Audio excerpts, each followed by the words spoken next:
Dreaming of a 3-bedroom home dito sa Santa Rosa, pero abot kaya. So tara, may papakita ako sa inyo na 3-bedroom unit dito sa Rose Point, Santa Rosa. My name is Jun Yambao, your property consultant here at the Rose Point Subdivision. Pre-selling pero in 12 months, move-in ready na ang unit mo. So tara, papakita ko sa iyo.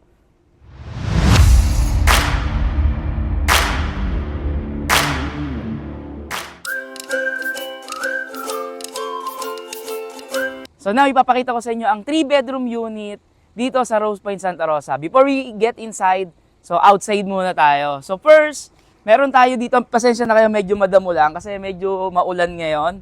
But still, we're going to continue. So this is intended for your garden. So kung mahilig tayo sa halaman, sa mga flowers, so very ideal na for garden. Then second, we have our concrete carport. Upon turnover, so, cemented na siya. So, secure yung inyong sasakyan. So, kasya dito, sedan and even SUV. Kasya siguro siya. Okay? Then dito, we have space. Intentionally, this is for your laundry area. Pero, nasa sa inyo po kung paano nyo po siya i-design. Kung anong gusto nyo ilabas yung, magkaroon kayo ng dirty kitchen. So, it's up to you. Depende po sa pangangailangan po natin. Okay, so let's go inside. Tara, pasok tayo.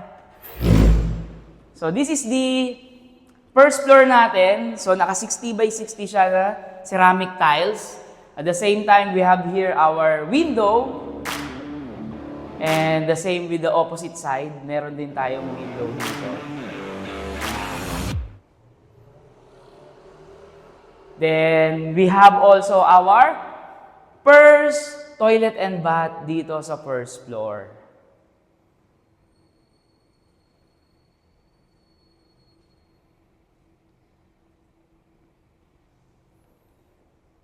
Then, this is our kitchen.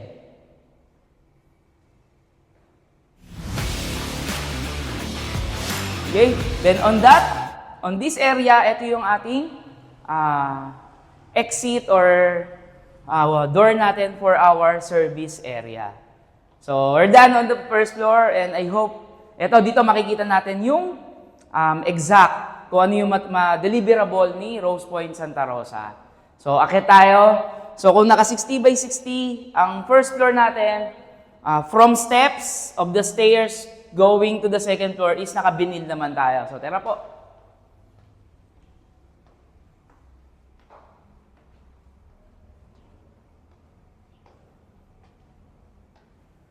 So first, ito yung additional bedroom from second floor. So, tara. So, hindi siya ganun kalaki, pero at least good for office or kung meron tayong maliit pang anak. So, very ideal po to. Then, we have our second toilet and bath.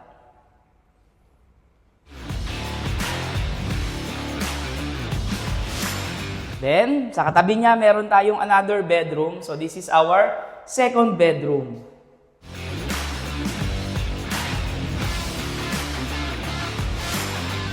Then, lastly, syempre, para sa mag-couple or mag-asawa, so we have our master's bedroom.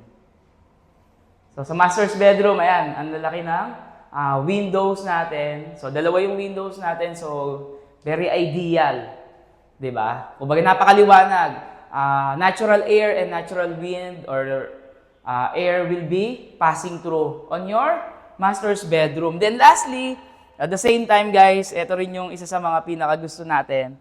So dito medyo lumiit lang siya kasi gawa na nag-additional tayo ng another bedroom. But still, spacious pa rin siya for our family bonding if we have visitors like friends and relatives.